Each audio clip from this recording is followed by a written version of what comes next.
My friends think I need help. My family says I need sleep. And if I keep talking, someone's going to call the men in white coats. So I'll say this once here to you. If you meet me out there walking, smiling, asking about your day, please kill me. Because whatever's out there wearing my face isn't me. You need to understand. This started out like a love story. It was karaoke night at Michigan's, our go-to-dive bar, where the nachos were free and the mics barely worked. I sang Rhiannon half-drunk with my best friend Melly, and that's when he appeared, Tony. Or, as I would later learn, the beginning of my end. Tony said he'd just moved from Idaho. He had green eyes, stubble, and the scent of Tide detergent. He felt familiar, like a childhood dream I couldn't quite place. He liked my voice, wanted to get to know me. And God help me, I said yes. Because he was charming, attentive, a little too perfect. A mirror that hadn't cracked, yet. Our first date felt like a movie. Dinner at a French bistro with candlelight and live music. He laughed at all the right moments, even the bad jokes. But a week later he changed. Subtly. Deliberately. Tony said he wanted to be called Antonio now. He said he wanted to be more himself. Have you ever gone by Stella or Ella? He asked. No. Always just Stella, I told him. He smiled too wide, like that meant something to him. Like he'd filed it away for later use. I didn't think much of it, until he dyed his hair the same shade as mine. Until his green eyes turned brown. I laughed at first, thought maybe he was just quirky. But then he copied my style. Boots, ripped jeans, vintage band tees. He started saying my phrases, laughing like I did. Even my friends noticed. Oh my God, it's like you're dating your twin. Except I wasn't. I was dating my replacement. Then he got glasses just like mine. Claimed he needed them, but the lenses were plain glass. He quit meat because I was vegetarian.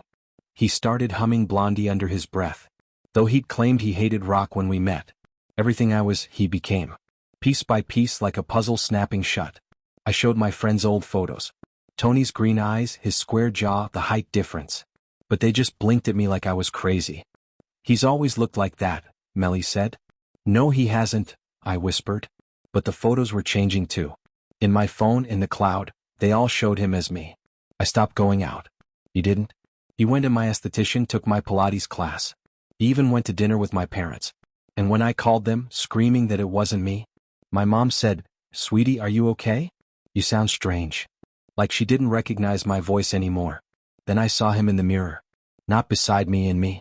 A flicker, a smirk, an eye tilt I knew wasn't mine. He was winning. I locked myself in my apartment and haven't left since. But I still hear him. Out there. Living my life. And here's the part you won't believe. 2 weeks ago he became me completely. He stole my name, my face, my history. My friends call him Stella. Strangers recognize him as me. He's even started dating Jonas. My Jonas. And they all act like it's normal. I walked into Michigan's last Friday. Everyone stared like I was the intruder. I saw me laughing at the booth, sipping a gin and tonic. When I tried to confront it, Melly grabbed my arm. "Stella, what are you doing? You're scaring everyone." And the other Stella just smiled. I ran. Out the door into the night, heart crashing. The worst part? I had my scar.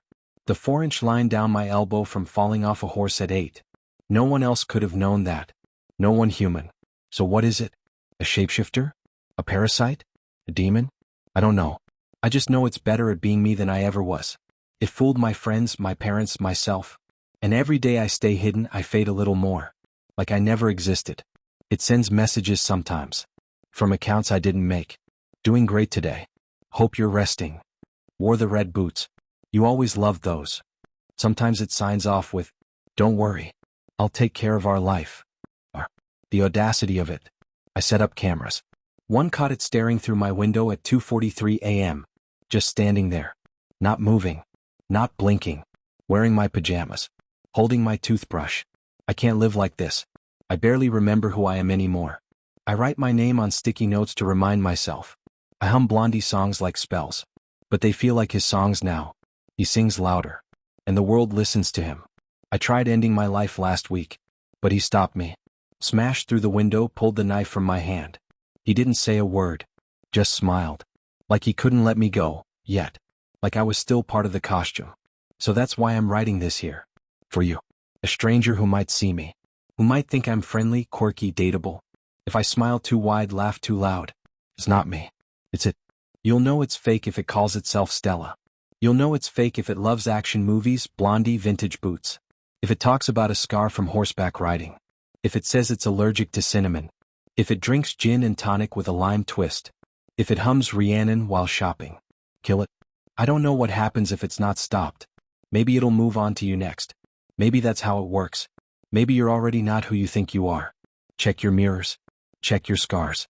Ask yourself, when's the last time you felt truly real? I don't ask for mercy. Only action. I want it gone. Dead.